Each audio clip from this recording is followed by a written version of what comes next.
Welcome to Colney Catch-Up, Watford FC Women's new podcast in partnership with Melpco, where I, Helen Ward, chat to the staff and players of Watford FC Women and get to know the people beneath the badge.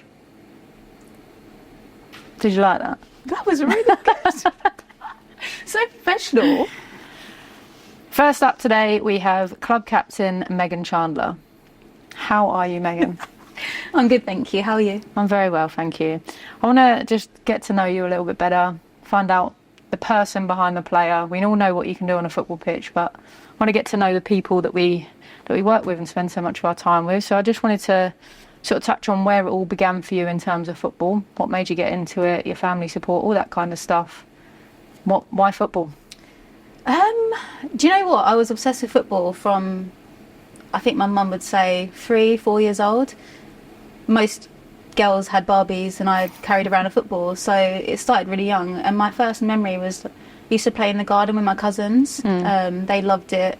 They played locally at Dilltown and I would go and watch. And then as soon as I was old enough to go play, my mum took me down to Dilltown Rangers and I played with the boys for, I think, 3 years potentially, and then until we formed a girls team, and it was like the first female team or girls team that they'd had. I think under 10s potentially, so that was the start of me actually proper going, and I loved it, honestly. From the moment I woke up to the moment I went to sleep, from tiny, I was obsessed with football. It must have been a little bit, like, no disrespect, but as one of our more experienced players, like, I know that back then it wasn't as common for girls to play, and some families maybe not have supported that. So how important was it for you to have the support of your parents, your friends, your family, to get involved in football as a girl? Because it wasn't normal. Yeah, my mum and dad are really good. My dad has a big group of friends that are also obsessed with football, and they're Chelsea fans, and from a young age that was the way of life, is watching Chelsea on the weekend, and it was like you couldn't really do anything else. So as much as it was like maybe a taboo subject in some families, in ours it wasn't. It was just the norm, so it became a normal thing to do, is just to play football, and that's what I loved about it. It was that there was no, oh, you can't do that because you're a girl. It was, no, go and do that. Why not? Like, we're doing it, so why can't you do it? So my mum and dad were really good in that respect. Yeah, that's amazing. And obviously, playing football as a kid, fast forward a few years, you decided to make the move stateside. I mean, first and foremost, how was that from a football perspective? I went there because I felt like I'd come to a stalemate in my life in general. I didn't want to go to uni necessarily. I didn't want to then go and get a job either. And going to America allowed me to continue playing football, but also get a degree on the side as well. And it was kind of like one day I just woke up and was like, oh, I think I'm going to do that today. It was very spontaneous and out of the blue. And my mum and dad were like, what? I thought you was going to go study graphic design in uni. And I'm like, no, Mum, I'm not. I'm going to go continue to play football abroad in another country and live the dream. So, yeah, again, they was very supportive. Would you say that's typical of you, being quite spontaneous? Spontaneous, yeah. Because that's a big life decision. I know. I don't know what.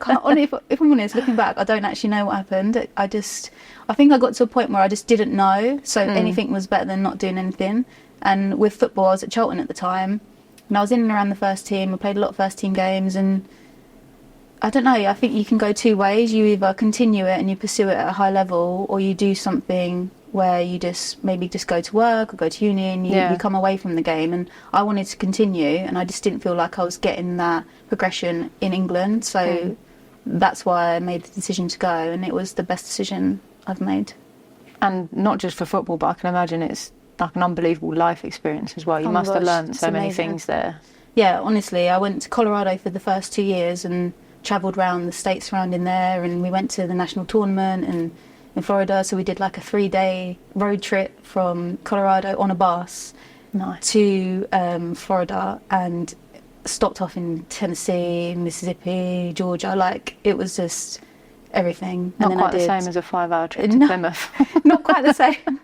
Still was fun, but not quite the same, no. And then I did 2 years in Georgia, which I absolutely loved, and 2 different places. I was going to say, they're quite different. Different types of people, different weather. Everything was so different, but America is amazing, and I would recommend for anyone that's maybe caught in two minds of that uni path, or not doing that, going a work path, and you love your sport that you play.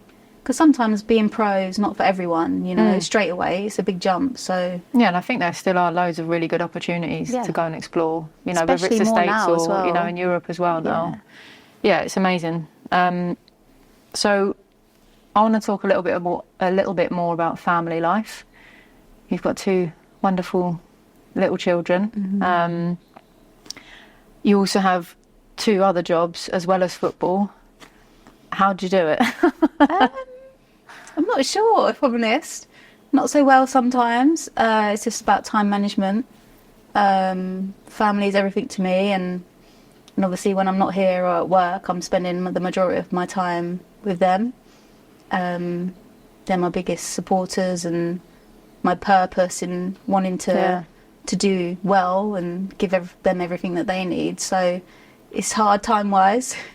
There's not a lot of hours in the day to get everything done, but it's a juggling act, and something that I do struggle with sometimes, because it is tough, like, you know, it's hard graft, especially when you go from work to football to home.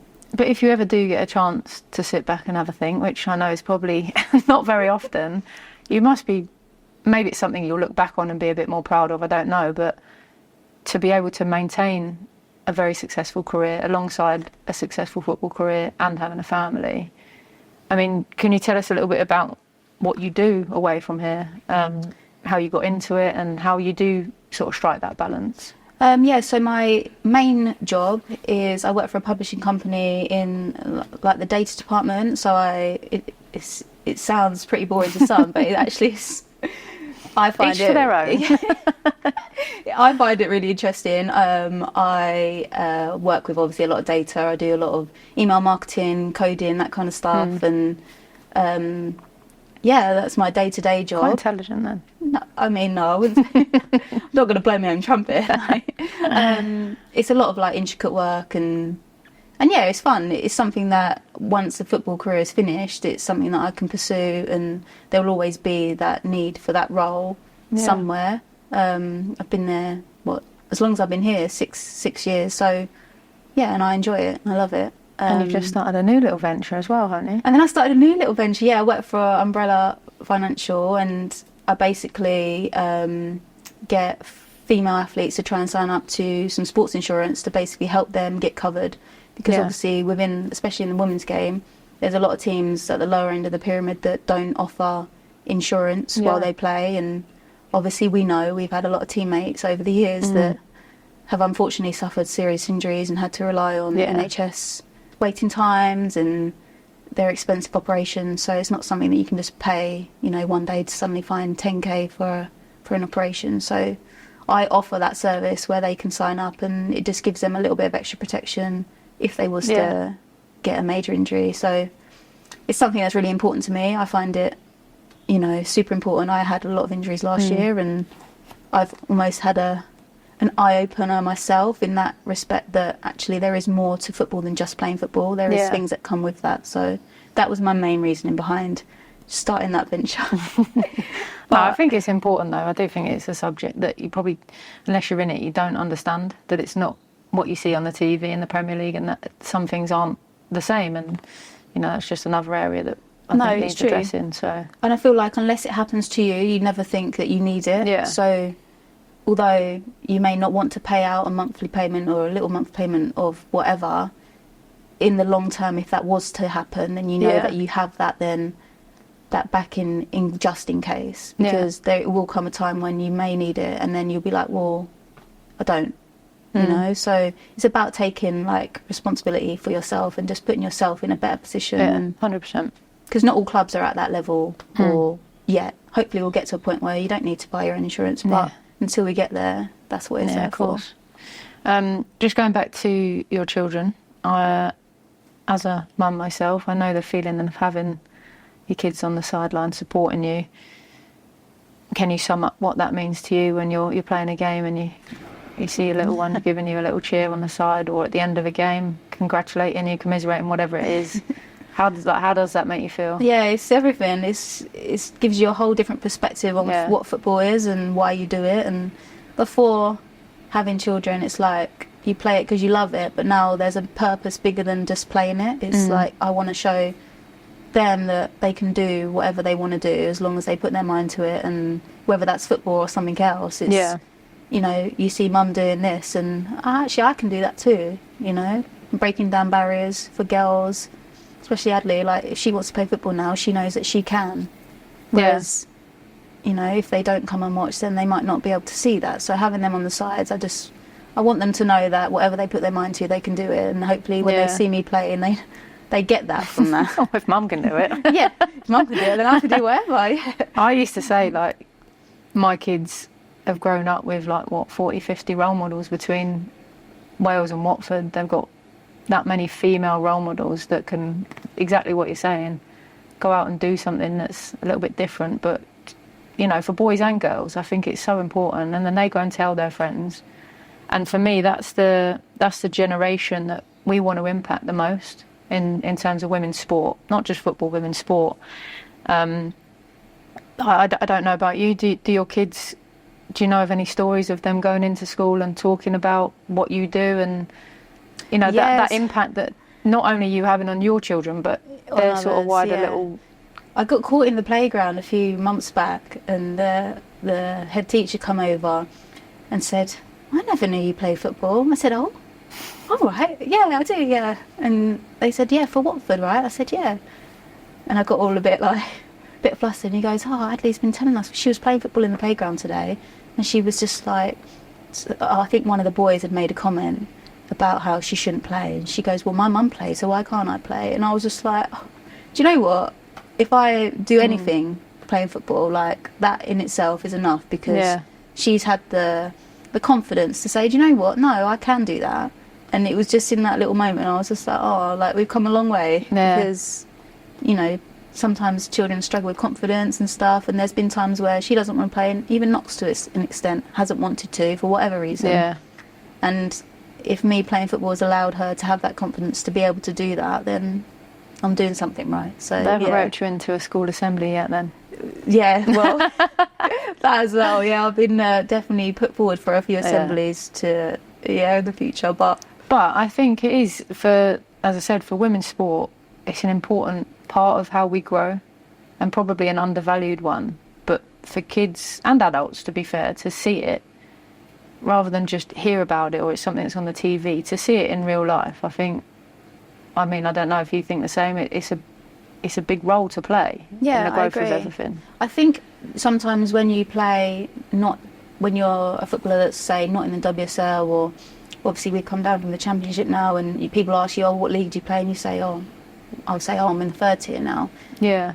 And before it used to be like, oh, right, or, you know, people think, oh, well, it's not that big of a deal. But now it's different. It's changed. The conversation around football and women's football in general has changed. So there's no tarnishing of what league you're in. It's just they're actually happy for you that you actually play football, and they like that, and they want to know more. So I get so many people now, where it's in the playground, or I had some guy in the supermarket the other day when I come in after football and I was in my Watford kit, and he was like, oh my God, you play for Watford? And I'm like, yeah. And I'm sat there talking to him for 20 minutes about Watford. Yeah. And like, it's just something simple like that it's starting a conversation and moving things in the right direction. And that's the one thing I do love, is being able to have those chats with people about football in general, and women's football, and how it can move forward, and how them just supporting us in those conversations actually makes such a huge difference.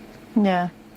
So we've kind of briefly said about how you balance work, life, football, everything. And football is full of ups and downs. And last season we partnered with MELP, the mental health app, which hopefully has been really useful for staff and players alike. And we're continuing that partnership. And I just wondered if you had any sort of strategies or advice that you use to try and cope with those ups and downs. I think just I've really struggled with, I'm one of them people that keeps a lot of things in when you probably shouldn't. So I've really tried to work on just expressing how I feel more. People always say to me, oh, you can tell by your face, and I'm like, I know, but I can't just then get it out. So I've really tried to work on just being more open and having open and honest conversations, because a problem shared is a problem solved, and having those conversations have done me the world of good at times where you do feel like it's you against the world. And so it's a work in progress. It's not easy to just chat, about how you feel, because you feel vulnerable and you don't want to have those awkward conversations where you might think, oh, what's she going on about, or why is she upset for, But I do think for me that has been a game changer in how I deal with injuries or life or stress. It's just being able to get it off your chest and share with someone and accept help from a friend, whoever. But I think it is important that you have those people that you can do that with. It's one thing being willing to open up, but you have to have someone to open up to as well. And that, as you said, goes for life and football. Football is an emotional roller coaster. It is. And I'd like to think that we try to offer as much support in that space as we can, trying to look after the people before the player.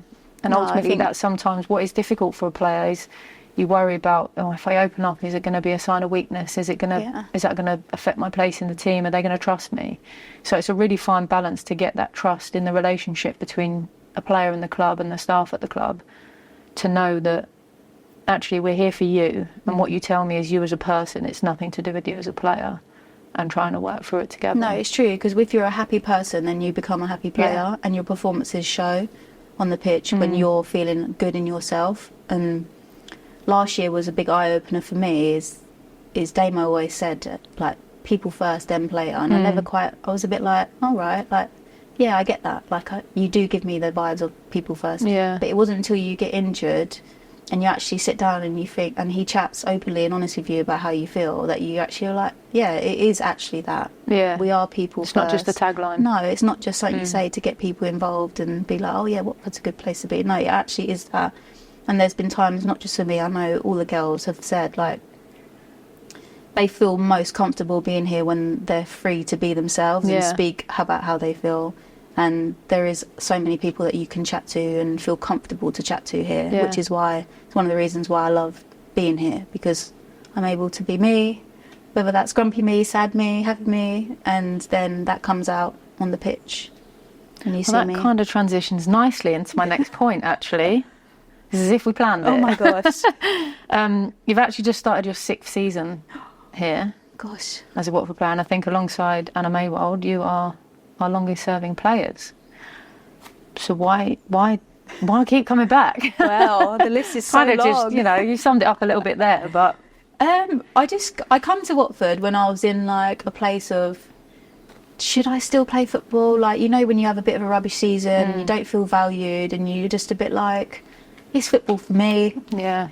And I thought, do you know what? I love football. I've dedicated so many years of my life to football. Why would I allow one rubbish season or a couple of seasons to make me just stop? So I thought, try somewhere new.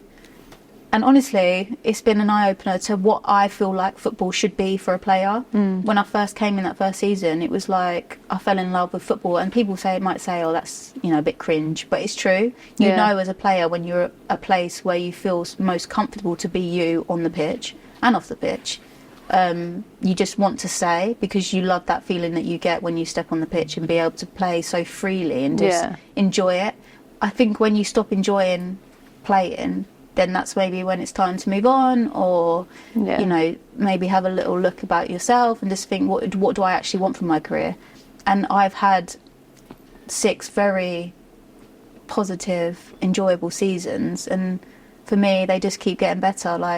Regardless of things that happen, you say, you've experienced quite a lot of lows, and actually they've been lows on the pitch in terms of results, but the unity and the environment we've built is enough to make you want to stay, because it's so positive, it's engaging, it's a proper family place to be. And there's something about Watford that just sucks you in. And anyone that asks me to me, Watford is a place I call home now. And and I hope for many more seasons that I've got left to play in that it would be here. I can't imagine those Achilles. The Achilles and calves. Get some TLC, but no, that's always obviously really it's nice to hear. It's something that I've always felt for a long time, but it's nice to hear it from someone else. And talking of community, obviously there's a lot of supporters groups involved in the club, and you have a very special role with the Women of Watford as their ambassador. Yeah. Can you give us a little bit more about that and your involvement in it and the group itself? Yeah, the group, they formed, gosh, how many years ago is it now? Is it 3? It's got to be at least 2 or 3. Two or 3, yeah. And they do great work for women going to the games. You can buy joint tickets where you can all go sit together. Makes people more comfortable going. I've done a few bits of them. I've gone to some webinars, like on Zoom calls with them, had meetings and just discussed things that maybe they want to improve among the club and itself. And I think they're a great asset to have. I think every team should have a women's sector where they've got someone voicing, things that maybe women want to get across that maybe haven't, where they don't feel so comfortable, so that, we can get more females wanting to go to men's games and more females wanting to come to female games and more men coming to females games, like bridging that gap between the two. And they do some great work. There's a lot more work to do, as they will say. They're always striving for more, and Watford are really accommodating to the stuff that they want to do. They want it to work, and it's a great organisation to be a part of. So I'm thankful that they asked me to be their ambassador, and whatever help I can give them, then I'm more than willing to do so. Yeah, and I think it's key that women don't think it's just women's football that they can be involved in. And of course, we want their support in our game as much as anything. Yeah, but of course. There's space for women in football, regardless of whether it's men's or females. So, male or female, I should say. But I think that sort of work, and we've got the Proud Hornets and loads of other supporters group. We've got our own Watford Women's supporters group as well. We're at home and away. They're loud and proud, and I think that's just part of us, though, isn't it? And again, part of those reasons why people come here and they enjoy it, because we've got the support from within, but also from outside, and it means a lot to the players when you're stepping on the pitch, knowing you've got that backing. Yeah, it's true. We've got some great fans. We've obviously got those that come to every game, home and away, which we love. They put some miles in, they put some miles in, and like any team, you're so appreciative of that, because a football team isn't a football team without the fans that you get. They help you when you're 1-0 down and you need a goal, or you're playing Oxford and you're 1-0 down at half time and it's a must-win game. That extra voice that you get from the sides is sometimes what makes a difference. That night at the Vic was good, wasn't it? That's the best. That honestly is probably one I would say. Yeah, that's my favourite moment, when B scored that banger in the top corner. Honestly, it was incredible. Goosebumps. Yeah, it was. Right, so come on to the final sort of topic. We've talked about how long you've been here for. Being here for that long, your appearances rack up, and you're fast approaching the big 100 for the club. How does that make you feel? Honestly, it's lovely. Did you think you'd get there? Yeah. Yeah. I mean, I feel like when you come to a club, you don't have any expectations of what to expect, because like for me, I was coming to just enjoy, and whatever happened. If it didn't work out, it didn't work out, but thankfully for me it has. And I'm actually a bit gutted that I haven't got it sooner. Obviously last year I would have hoped to have got it, but hey, there's going to be no sweeter moment than when it does happen. And I'm just thankful, because obviously you never know how your football seasons are going to go, and I've been really fortunate to have had 5 out of the 6 that have run really smoothly, and I've been very fortunate to play a lot of minutes. So moved back in terms of position. I've moved back. I can't get no lower. Soon you'll be the goalie. Don't think goalies for me. I'm hoping that what happens is I'll go back, at the top or something. Yeah. But I mean, it'll be special, because it's been a special part of my career, and who doesn't want to reach 100 appearances for a club? Like, I don't want to be a club hopper. Yeah. So it will be a special moment, and I'll be. Well, it's richly deserved, going from being your teammate to not your teammate. We're very proud of you and the impact you had on our club, and being our club captain. I think we should be as proud of you as you should be of yourself, and I'll be your biggest supporter when that 100th comes along. I'll give you a big cheer, and you can get your name on the board. Oh gosh, with the rest of us. The mysterious board, Yeah. I can't wait. And then obviously May as well is soon to come too, and we've shared a journey together as well. And it'd be lovely to do that within a short period of time together. And yeah, we've come a long way since those 6 years, so it'll be a special moment for us both. And I'm just happy to have achieved that with someone who I deem a very good friend of mine. So yeah. Well, thank you very much for being our first guest. No, thank I hope you it hasn't been too scary. No, it's been lovely. We should chat like this all the time. No problem. Maybe not with the camera. No, not with the cameras. No, thank you very much. No worries. Thank you for joining us for the first episode of Colney Catch-Up. Make sure you follow us at Watford FC Women on all of our social channels to make sure you don't miss the next one.